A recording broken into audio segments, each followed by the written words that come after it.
அன்பிற்குரிய மாணவர்கள் அனைவருக்கும் வணக்கம். இப்போ நம்ம பார்த்துட்டு இருக்கிறது +2.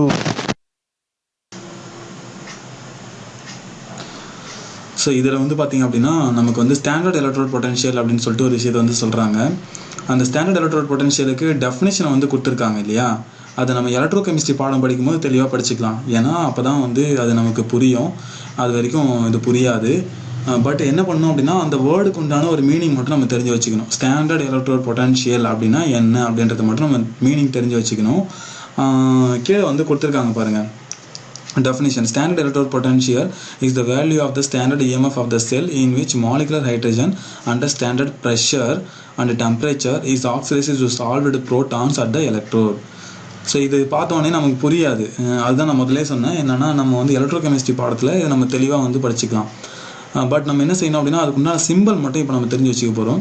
ஸ்டாண்டர்ட் எலக்ட்ரோட் பொட்டன்ஷியல் அப்படின்னா அதுக்குண்டான சிம்பிள் E0 அப்படின்னு சொல்லிட்டு ஒன்று கொடுத்துருக்காங்க பாருங்கள். சரியா? ஸ்டாண்டர்ட் எலக்ட்ரோட் பொட்டன்ஷியல்னா அதுக்கு உண்டான சிம்பிள் E0. அந்த E0னா என்ன அப்படின்றதுக்கு நமக்கு வரையறை கொடுத்துருக்காங்க. அதாவது அந்த E0 வேல்யூ லார்ஜ் நெகட்டிவாக இருந்துச்சு அப்படின்னா மெட்டல் பார்த்தீங்கன்னா பவர்ஃபுல் ரெடியூசிங் ஏஜென்ட்டாக இருக்கும் அப்படின்னு சொல்கிறாங்க பாருங்கள். அதை மட்டும் நல்லா தெளிவாக ஞாபகம் வச்சுங்க. அதாவது E0 வேல்யூ நல்லா அதிகமாக லார்ஜ் நெகட்டிவாக இருந்தால் நமக்கு எது அதிகமாக இருக்கும்? ரெடியூசிங் பவர் ரெடியூசிங் ஏஜென்ட் அதிகமாக இருக்கும் அப்படின்றது ஞாபகம் வச்சுங்க. அப்போ ரெடியூசிங் ஏஜென்ட்னா என்ன அப்படின்ற ஒரு கேள்வி வரும் இல்லையா? அதுதான் நம்ம பார்க்க போகிறோம். இப்போது மேலே கூட பார்த்தீங்கன்னா வரையறை கொடுத்துருக்காங்க. நான் க்ரீன் கலரில் ஹைலைட் பண்ணியிருக்கேன் இல்லையா? அதில் வரையறை கொடுத்துருக்காங்க. ரெடியூசிங் ஏஜென்ட்னா என்ன, ஆக்சிடைசிங் ஏஜென்ட்னா என்ன அப்படின்னு சொல்லிட்டு. ஓகேவா? அது சம்மந்தமாக தான் அடுத்த ஸ்லைடில் நான் உங்களுக்கு தெளிவாக சொல்ல போகிறேன். இங்கே புக்கில் என்ன கொடுத்துருக்காங்க அப்படின்னா எந்த substance which is oxidised is reducing agent சொல்கிறாங்க. எது ஆக்சிடைஸ் ஆகுது ரெடியூசிங் ஏஜென்ட் சொல்கிறாங்க. அதே மாதிரி எது ரெடியூஸ் ஆகுதோ அது ஆக்சிடைசிங் ஏஜென்ட்னு சொல்கிறாங்க. நிறைய குழப்பங்கள் வரும். வாங்க நான் அடுத்த இதில் உங்களுக்கு தெளிவாக சொல்கிறேன். ஓகேவா? நன்றி. எது ஆக்சிடைஸ் பண்ணுதோ அது ரெடியூசிங் ஏஜென்ட் சொல்கிறாங்க. அதே மாதிரி எது ரெடியூஸ் ஆகுதோ அது ஆக்சிடைசிங் ஏஜென்ட்னு சொல்கிறாங்க. ஐயோ ஒரே குழப்பமாக இருக்குது அப்படின்னு நீங்கள் சொல்கிறது எனக்கு புரியுது. நம்ம என்ன செய்ய போகிறோம் அப்படின்னா இதுதான் நம்ம என்ன பண்ண போகிறோம். ஃபஸ்ட்டு ஆக்சிடேஷன்னா என்ன, ரிடக்ஷன்னா என்ன அப்படின்றது முதல்ல நல்லா தெளிவாக தெரிஞ்சுக்கலாமா? ஸோ எங்கள் தமிழில் எழுதியிருக்கேன், இங்கிலீஷ்லையும் எழுதியிருக்கேன். நீங்கள் இங்கிலீஷில் மட்டும் பார்த்து நல்லா புரிஞ்சுங்க. ஆக்சிடேஷன், ரிடக்ஷன் அப்படின்னு சொல்லிட்டு ஒரு 2 டைட்டில் நான் போட்டிருக்கேன். ஆக்சிடேஷன்னா என்னெல்லாம் நடந்தால் ஆக்சிடேஷன், ஒரு வினையில் என்னெல்லாம் நடந்தால் ஆக்சிடேஷன் அப்படின்னு சொல்லிட்டு ஒரு லிஸ்ட் கொடுத்துருக்கேன். அதே மாதிரி ஒரு வினையில் என்னெல்லாம் நடந்துச்சுன்னா அது ரிடக்ஷன் அப்படின்னு சொல்லிட்டு ஒரு லிஸ்ட் கொடுத்துருக்கேன். ஒரு வினையில் ஒரு ரியாக்ஷனில் அடிஷன் ஆஃப் ஆக்சிஜன் நடந்துச்சு அப்படின்னா அது ஆக்சிடேஷன் அப்படின்னு சொல்லலாம். டவுன் த ஏரோ மார்க் அப்படின்னா அடிஷன் ஞாபகம் வச்சுங்க. ஓகே, அடிஷன் ஆஃப் ஆக்சிஜன் நடந்துச்சுன்னா அது ஆக்சிடேஷன். ஃபார் எக்ஸாம்பிள் இந்த ரியாக்ஷனை நீங்கள் பாருங்களேன். இப்போ நம்ம எடுத்துக்கிட்டு ஒரு ஆல்டிகைட் CHO அப்படின்ற ஒரு ஆல்டிகைட். ஓகே, இந்த ஆல்டிகைட் நம்ம என்ன செய்யறோம் அப்படின்னா ரோடியம் மெட்டல் முன்னாடி கார்பன் மோனாக்சைடு ரியாக்ட் பண்ணுறோம். அப்போ என்ன கிடைக்குது அப்படின்னா ஒரு ஆசிட் கிடைக்குது, ஒரு கார்பாக்சிலிக் ஆசிட் கிடைக்குது. இங்கே பாருங்கள், இந்த ஒரு ஃபங்க்ஷனல் குரூப்பில் ஒரு ஆக்சிஜன் தான் இருந்துச்சு. ஆனால் இங்கே பார்த்தீங்கன்னா 2 ஆக்சிஜன் இருக்குது. அப்போ இங்கே என்ன நடந்திருக்கு அப்படின்னா அடிஷன் ஆஃப் ஆக்சிஜன் நடந்திருக்கு. இது ஆக்சிடேஷன் அப்படின்னு சொல்லலாம். ஓகேவா? ஆக்சிடேஷன் சொல்லலாம். சரி, இது மட்டும் தான் ஆக்சிடேஷனா சார்? இல்லை, ஹைட்ரஜன் வெளியில் போச்சுனாலும் அதுக்கு பேர் ஆக்சிடேஷன் தான். ஓகே, ஹைட்ரஜன் வெளியில் போச்சுனாலும் அதுக்கு பேர் ஆக்சிடேஷன் தான். நல்லா ஞாபகம் வச்சுக்கணும். அதே மாதிரி எலக்ட்ரான் வெளியில் போச்சு அப்படின்னாலும் அதுக்கு பேர் ஆக்சிடேஷன் தான். அப்போ 2 வெளியில் போச்சு அப்படின்னா அதுதான் அப்பர்ட் ஏரோ மார்க் நான் கொடுத்துருக்கேன் பாருங்கள் உங்களுக்கு புரியுறதுக்காக. ஒரு ரியாக்ஷனில் ஹைட்ரஜனும் இல்லை எலக்ட்ரானும் வெளியில் போச்சு அப்படின்னா லாஸ் ஆச்சு அப்படின்னா loss of electron or loss of hydrogen இருந்துச்சுன்னா அது ஆக்சிடேஷன். அடிஷன் ஆஃப் ஆக்சிஜன் இருந்துச்சு அப்படின்னா அதுவும் ஆக்சிடேஷன். இப்போ 3 நல்லா ஞாபகம் வச்சுங்க. இதுக்கு அப்படியே ஆப்போசிட் தான் என்னது? Reduction. Loss of oxygen reduction, இல்லை அடிஷன் ஆஃப் ஹைட்ரஜன் பார்த்தீங்கன்னா ரிடக்ஷன், இல்லை அடிஷன் ஆஃப் எலக்ட்ரான் பார்த்தீங்கன்னா ரிடக்ஷன். இப்போ ஃபார் எக்ஸாம்பிள் இதை நம்ம எடுத்துக்கலாமே. CH2 double bond CH2 nickel and hydrogen முன்னிலையில் இந்த ரியாக்ஷன் நம்ம பண்ணுறோம்னு வச்சுங்களேன். இது எத்திலின்னு சொல்லுவாங்க. எத்திலின் என்ன ஆகுது அப்படின்னா ஈத்தேனா ஆகுது. என்ன ஆயிருக்கு பாருங்க, இதில் 2 ஹைட்ரஜன் மொத்தம் 4 ஹைட்ரஜன் இருந்திருக்கு. ஆனால் இங்கே 3+3 மொத்தம் 6 ஹைட்ரஜன் ஆயிடுச்சு. அப்போ என்ன இருக்குது அப்படின்னா அடிஷன் ஆஃப் ஹைட்ரஜன் நடந்திருக்கு. அடிஷன் ஆஃப் ஹைட்ரஜன்னா அது எதில் வரும்? ரிடக்ஷனில் வரும். சரியா? அப்போ இது நல்லா புரிஞ்சுக்கிறீங்களா? இந்த ஆக்சிஜன் ஹைட்ரஜனை வச்சு நம்ம ஆர்கானிக் காம்பவுண்டில் ஆக்சிடேஷன் ரிடக்ஷனை நம்ம கரெக்டாக சொல்லிடலாம். ஆனால் ஒரு இன்ஆர்கானிக் ரியாக்ஷனில் இங்கே பாருங்க, ஒரு இன்ஆர்கானிக் ரியாக்ஷன் நான் எழுதியிருக்கேன். Potassium dichromate K2Cr2O7 + FeSO4 + H2SO4 அப்படின்னு சொல்லிட்டு ஒரு ரியாக்ஷன் எழுதியிருக்கேன். இந்த ரியாக்ஷனுக்கு எப்படி சார் ஆக்சிடேஷன் ரிடக்ஷனை நம்ம கண்டுபிடிக்கிறது அப்படின்னா இந்த லாஸ்ட் ஒரு பாயிண்ட் நான் சொல்லிடுறேன் பாருங்க. எலக்ட்ரான் லாஸ் ஆச்சு அப்படின்னா அது ஆக்சிடேஷன் சொல்லுவோம். எலக்ட்ரான் கெயின் ஆச்சு அப்படின்னா அது ரிடக்ஷன் சொல்லுவோம். சரியா? Loss of electron oxidation, gain of electron reduction, இதனால ஞாபகம் வச்சுக்கணும். இப்போ இந்த ரியாக்ஷனில் நான் என்ன பண்ணியிருக்கேன் அப்படின்னா ஆக்சிடேஷன் ஸ்டேட் வந்து நான் குரோமேட்டுக்கு நான் எழுதியிருக்கேன். இது எப்படி சார் ஆக்சிடேஷன் ஸ்டேட்டை கண்டுபிடிச்சிங்க +6 அப்படின்னு சொல்லிட்டு அப்படின்னு நீங்கள் கேட்கலாம். +1 நான் சொல்லி கொடுத்துருக்கேன். சரியா? எப்படி வந்து ஆக்சிடேஷன் ஸ்டேட்டை கண்டுபிடிக்கிறது அப்படின்னு சொல்லிட்டு.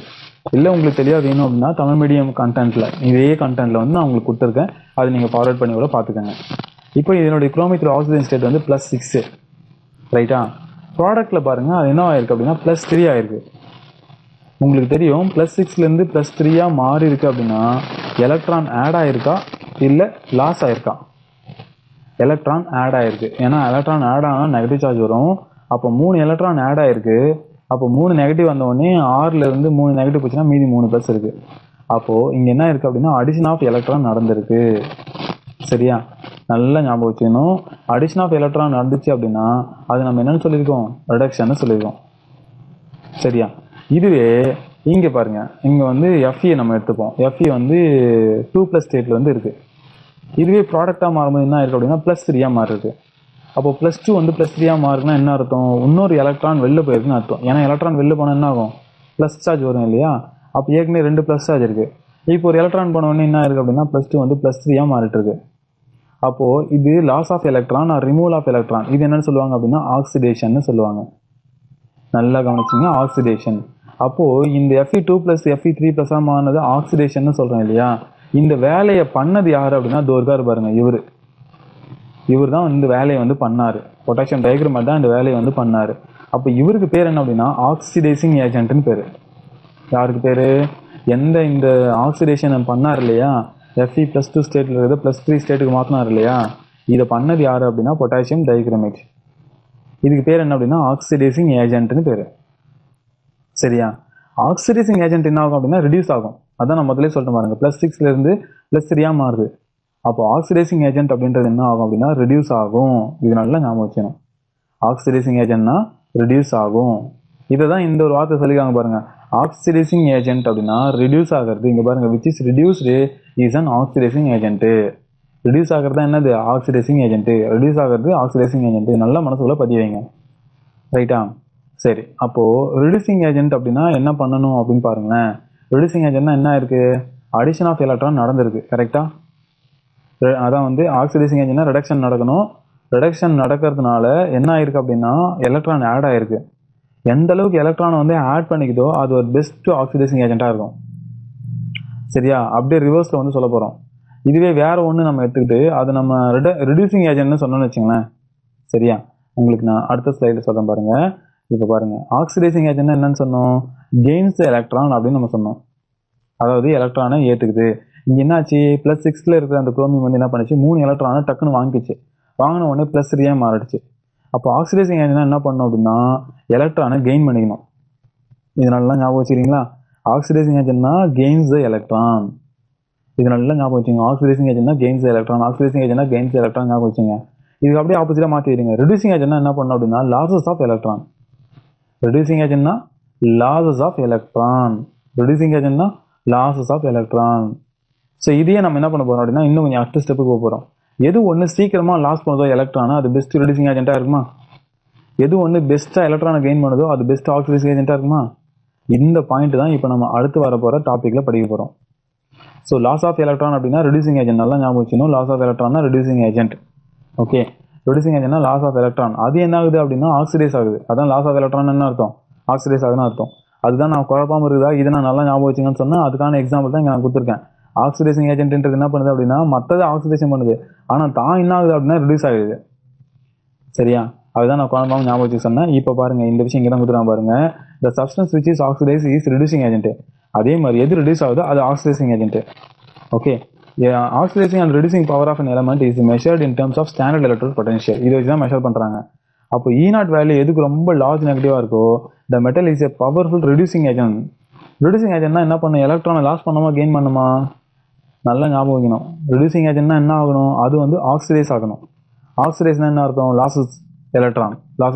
அதுதான் நான் வந்து இங்கே சொன்ன பாருங்க உங்களுக்கு. அதான் நான் வந்து ரிடியூசிங் ஏஜென்ட்னா லாஸ் ஆஃப் எலக்ட்ரான் நான் இங்கேயே சொல்லிட்டேன். சரியா? இதனால ஞாபகம் வச்சுங்க. அப்போ ரெடியூசிங் ஏஜென்ட் வந்து நல்லா இருக்கணும் அப்படின்னா லாஸ் ஆஃப் எலக்ட்ரான் போகணும். எதுக்கு வந்து E0 வேல்யூ லார்ஜ் நெகட்டிவாக இருக்கோ அது பெஸ்ட் ரெடியூசிங் ஏஜென்ட்டாக இருக்குன்னு சொல்கிறாங்க. E0 வேல்யூ எதுக்கு வந்து நெகட்டிவாக இருக்கோ அதுக்கு பெஸ்ட்டு ஆக்சிடைசிங் ஏஜென்ட் சொல்லுங்க. பாருங்க, அதான் சொல்றாங்க பாருங்களேன், reducing agent, powerful reducing agent because it losses electron easily. E0 value வந்து எதுக்கு ரொம்ப நெகட்டிவாக இருக்கோ, லார்ஜ் நெகட்டிவாக இருக்கோ அது வந்து என்ன பண்ணுது அப்படின்னா பவர்ஃபுல் ரெடியூசிங் ஏஜென்ட்டாக ஆக்ட் பண்ணுது because it losses electron easily அப்படின்னு சொல்கிறாங்க. இப்போ ஓகேவா, ரெடியூசிங் ஏஜென்ட் என்ன ஆகணும், ஆக்சிடைஸ் ஆகணும், அது வந்து எலக்ட்ரானை லாஸ் பண்ணணும். இப்படி ஞாபகம் வச்சுங்க, ரெடியூசிங் ஏஜென்ட்னா எலக்ட்ரானை லாஸ் பண்ணணும் அப்படி ஞாபகம் வச்சுங்க. எப்போனா லார்ஜ் நெகட்டிவாக இருக்குது என்ன பண்ணும் அப்படின்னா ஈஸியாக எலக்ட்ரானை லாஸ் பண்ணுது. அந்த ரீசன் மட்டும் இப்போ நம்ம தெரிஞ்சுட்டா போதும். இப்போ இந்த கிராஃபில் நமக்கு வந்து கொடுத்துருக்காங்க, இந்த கிராஃப் வந்து போயிட்டே இருக்குது. திடீர்னு வந்து மேக்னீஸ் மட்டும் என்ன ஆகுது அப்படின்னா லார்ஜ் நெகட்டிவ் வருது. இங்கே பாருங்க, மேக்னீஸ் நேராக பார்த்தீங்கன்னா -0.1.4 கிட்ட இருக்குது. மற்றதெல்லாம் பார்த்தீங்கன்னா லோ நெகட்டிவ், அதாவது லோ நெகட்டிவாக இருக்குது. இப்போ குரோமியத்தையும் மேக்னீஸையும் நீங்கள் கம்பேர் பண்ணுங்கள். கம்பேர் பண்ணி மேக்னீஸ் வந்து பார்த்தீங்கன்னா லார்ஜ் நெகட்டிவாக இருக்குது, குரோமியம் வந்து லெஸ் நெகட்டிவாக இருக்குது. அதே மாதிரி ஜிங்க் வந்து பார்த்தீங்கன்னா ரொம்ப காப்பரை கம்பேர் பண்ணும்போது லார்ஜ் நெகட்டிவாக இருக்குது. அப்போ காரணம் என்ன அப்படின்னா இது வந்து லார்ஜ் நெகட்டிவ்னா என்ன அர்த்தம், ரெடியூசிங் ஏஜென்ட் அர்த்தமா லாசஸ் ஆஃப் எலக்ட்ரான் ஈஸியாக லாஸ் பண்ணுது. ஏன்னா ஜிங்க் வந்து ஈஸியாக எலக்ட்ரான் லாஸ் பண்ணுறதுக்கு காரணம் என்ன அப்படின்னா அது ஸ்டேபிள் கான்ஃபிகரேஷனாக வாங்கிக்குது. ஸோ இங்கே நான் வந்து மேக்னீஸ் கொடுத்துருக்கேன் பாருங்க, மேக்னீஸோட எலக்ட்ரானிக் கான்ஃபிகரேஷன் வந்து 4s2 3d5 அப்போது இது வந்து 2 எலக்ட்ரானை லாஸ் பண்ணிடுச்சு அப்படின்னா அதுக்கு ஸ்டேபிள் கான்ஃபிகரேஷன் வருமா, அதனால ஈஸியாக எலக்ட்ரானை லாஸ் பண்ணுது. ஈஸியாக எலக்ட்ரான் லாஸ் பண்ணால் என்னன்னு சொன்னோம், பெஸ்ட் ரெடியூசிங் ஏஜென்ட் சொன்னோமா. பெஸ்ட் ரெடியூசிங் ஏஜென்ட் என்ன அர்த்தம், லார்ஜ் நெகட்டிவ் வேல்யூ இருக்குன்னு அர்த்தமா. அதுதான் இங்கே போட்டு காமிச்சிருக்காங்க பாருங்க கிராஃபில், லார்ஜ் நெகட்டிவ் வேல்யூ போட்டுருக்காங்களா -1.18 கம்பேர் வித் குரோமியம். அதே மாதிரி தான் வந்து ஜிங்க்கும். ஸோ ஜிங்க் வந்து பார்த்தீங்கன்னா ஏன் வந்து லார்ஜ் நெகட்டிவாக இருக்குது -0.76 கம்பேர் வித் காப்பர் நீங்கள் பண்ணும்போது பார்த்தீங்கன்னா ஏன் வந்து லார்ஜ் நெகட்டிவாக இருக்குது அப்படின்னா அதில் இருக்க லாஸ்ட் எலக்ட்ரான் 2 எலக்ட்ரான் ஈஸியாக லாஸ் பண்ணுது. ஏன்னா அப்போ தான் அதுக்கு வந்து ஃபுல்ஃபில்டு கான்ஃபிகரேஷன் வரும், ஸ்டேபிள் எலக்ட்ரானிக் கான்ஃபிகரேஷன், அதனால் ஈஸியாக லாஸ் பண்ணுது. சரியா, இது மட்டும் நல்லா படித்து ஞாபகம் வச்சுங்க. காப்பர் ஏன் சார் பாசிட்டிவ்ல இருக்குது அப்படின்னா அது வந்து பார்த்தீங்கன்னா எலக்ட்ரானை லாஸ் பண்ணுறதுக்கு விரும்பலை. ஏன் விரும்பலை அப்படின்னா காப்பருக்கு எலக்ட்ரானிக் கான்ஃபிகரேஷன் வந்து பார்த்தீங்கன்னா 4s2 3d9 வருமா. அப்போ அந்த இருக்க ஒரு எலக்ட்ரான் என்ன பண்ணுது அப்படின்னா இதுக்கு எக்ஸ்சேஞ்ச் பண்ணிக்குது. அந்த எலக்ட்ரான் எக்ஸ்சேஞ்ச் பண்ணுறதுக்காக அது கொடுக்க மாட்டேங்குது, லாஸ் பண்ண மாட்டேங்குது. அதனால தான் அது வந்து பார்த்தீங்கன்னா பாசிட்டிவ் சார்ஜில் இருக்குது. E0 வேல்யூ வந்து லெஸ் பாசிட்டிவ் வந்தால் என்ன அர்த்தம், அது ரெடியூசிங் ஏஜென்ட்டாக ஆக்ட் பண்ணலைன்னு அர்த்தம். சரியா, இது உங்களுக்கு புரிஞ்சிச்சா, ரொம்ப குழப்பிட்டுனா சரி. இப்போ நீங்கள் நல்லா எழுத வேண்டியது வார்த்தை வந்து இதுதான், ரொம்பலாம் நீங்கள் வந்து குழப்ப வேண்டாம். இந்த டெஃபினேஷன் வந்து நீங்கள் படிச்சுக்கோங்க. அப்புறம் அது இங்கே இருக்குது பாருங்கள், இந்த ஹைலைட் பண்ணியிருக்க இல்லையா, இதுதான் ரொம்ப முக்கியமாக நீங்கள் எழுத பாருங்க. கிராஃப்லாம் நீங்கள் போட வேண்டிய அவசியம் இல்லை, ஆனால் கிராஃபை பார்த்து படிக்கிறதுக்கு தெரிஞ்சு வச்சுங்க. ஸோ இங்கே சொல்கிறாங்க பாருங்கள், மேக்னீஸும் ஜிங்க்கும் வந்து பார்த்தீங்கன்னா more negative than other regular trend. மேக்னீஸும் ஜிங்க்கும் வந்து பார்த்தீங்கன்னா மற்ற காப்பர் குரோமியம் ட்ரெண்டை விட லார்ஜ் நெகட்டிவாக இருக்குது. காரணம் என்ன அப்படின்னா எலக்ட்ரானை ஈஸியாக லாஸ் பண்ணுது, லாஸ் பண்ணி ஆஃப் ஃபீல்டு கான்ஃபிகரேஷனையும் ஃபுல் ஃபீல்டு கான்ஃபிகரேஷனையும் பெற்று ஸ்டெபிலிட்டி அடையுது. இந்த வார்த்தையை மட்டும் நீங்கள் எதுனா போதும். இது உங்களுக்கு புரியுது இல்லை, சரி புரியலன்னா சொல்லுங்கள், அப்புறமா நான் சொல்கிறேன். அதே மாதிரி தான் 3+ வந்து இவங்க என்ன பண்ணியிருப்பாங்க அப்படின்னா டயக்ராம் வந்து வரைஞ்சிருப்பாங்க. The negative values of titanium, vanadium, chromium, okay titanium, vanadium, chromium indicates that the higher oxidation state is preferred. Okay, அப்போ என்ன சொல்ல வராங்க அப்படின்னா இது ஏன் நெகட்டிவ்ல இருக்குது ஸ்டாண்டர்ட் எலக்ட்ரான் பொட்டன்ஷியல் அப்படின்னா ஹையர் ஆக்சிடேஷன் ஸ்டேட் வந்து ப்ரிஃபர்டாக இருக்குது. ஸோ நெகட்டிவ்னாவே லாஸ் ஆஃப் எலக்ட்ரான் நடக்கணும். If you want to reduce such stable chromium 3+ strong reducing agent which has have higher negative value for reduction potential like metallic zinc. Okay, அப்போ நீங்கள் குரோமியத்தை வந்து நீங்கள் reduction பண்ணணும் அப்படின்னா ஜிங்க் திக்னஸ் போட்டால் தான் அது வந்து ரெடியூஸ் ஆகும். ஏன்னா குரோமியத்துக்கு வந்து பார்த்தீங்கன்னா -0.41 இருக்கா, அதை விட எதுக்கு வந்து E0 வேல்யூ ரொம்ப நெகட்டிவாக இருக்குன்னு பார்க்கணும். ஜிங்க்குக்கு இருக்குது 0.76, அதை நீங்கள் எடுத்து வந்து சேர்த்திங்க அப்படின்னா உங்களுக்கு என்ன ஆகும் அப்படின்னா மெட்டாலிக் ஜிங்க் வந்து குரோமியத்தை ரெடியூசிங் வந்து பண்ணணும். ஓகே, ஸோ இது மாதிரி ஞாபகம் வச்சுங்க. அதுதான் வந்து இந்த டயக்ராம் கொடுத்துருக்காங்க. இதை விட இதுதான் நீங்கள் நல்லா படித்து எழுத போகிறீங்க. சரியா, இதுவரை பார்த்தது என்ன அப்படின்னா ஸ்டாண்டர்ட் எலக்ட்ரோட் பொட்டன்ஷியலை பற்றி பார்த்தோம். நம்ம அடுத்த வகுப்பில் என்ன பற்றி பார்க்க போகிறோம் அப்படின்னா மேக்னெட்டிக் ப்ராப்பர்ட்டிஸ் பற்றி பார்க்க போகிறோம். சரியா, ஸோ மேக்னெட்டிக் ப்ராப்பர்ட்டியில் என்னென்னலாம் இருக்குது அப்படின்றது நம்ம அடுத்த கிளாஸில் தெளிவாக தெரிஞ்சுக்கலாம். நீங்கள் இதை மட்டும் தெளிவாக நல்லா ஒரு முறை 2 முறை பாருங்கள், அப்போ தான் உங்களுக்கு நல்லா புரியும். இல்லைனா புரியுது ரொம்ப சிரமமாக இருக்கும். வேணும்னா இதனுடைய தமிழ் வெர்ஷன் வந்து இருக்குது. என் தமிழ் வெர்ஷன் வந்து பார்த்தீங்கன்னா நானும் யூடியூப்பில் அப்லோட் பண்ணியிருக்கேன், அதையும் நீங்கள் ஒரு முறை பாருங்கள்.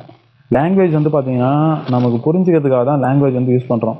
சரியா, மற்றபடி வந்து நீங்கள் கான்செப்ட் தான் ரொம்ப முக்கியம் அப்படின்றது தான் என்னுடைய கருத்து. அதனால் நீங்கள் தமிழ் மீடியம், நான் இங்கிலீஷ் மீடியம், நான் தமிழ் மீடியம் பார்க்க மாட்டேன் அப்படின்ற அந்த இதெல்லாம் சொல்ல தேவையில்லை. எனக்கு தெரிஞ்சு புரிஞ்சுக்கணும் அப்படின்னு ஆசைப்பட்டா, ஏன்னா நீங்கள் வேர்ட்ஸ் இங்கிலீஷ் வேர்ட்ஸ் தான் யூஸ் பண்ண போகிறீங்க. நீங்கள் புரிஞ்சுக்கிறது எல்லாமே தமிழில் தான் புரிஞ்சாங்க. நீங்கள் என்ன தான் இங்கிலீஷ் மீடியமாக இருந்தாலும் உங்களுடைய சிந்தனைகள் வந்து இங்கிலீஷில் இருக்காது, தமிழில் தான் இருக்கும். தாய்மொழி தமிழில் தான் இருக்கும். அதனால நீங்கள் என்ன செய்யணும் அப்படின்னா, புரியல இதில் நான் சொல்லிக்க விஷயங்கள்லாம் உங்களுக்கு புரியல அப்படின்னா தமிழ் வெர்ஷனை ஒரு முறை பார்த்துக்கோங்க. அதில் நான் எப்படி இந்த ஆக்சிடேஷன் நம்பரை கண்டுபிடிக்கிறாங்க அப்படின்றதையும் நான் உங்களுக்கு சொல்லியிருப்பேன். சரியா? ஸோ இது வரலும் இருக்கட்டும். மற்றதை நம்ம அடுத்த கிளாஸில் சந்திக்கலாம். Thank you very much. அடுத்த கிளாஸ் வந்து என்னன்னா மேக்னெட்டிக் ப்ராப்பர்ட்டிஸ் பற்றி பார்க்க போகிறோம். Thank you very much. நன்றி.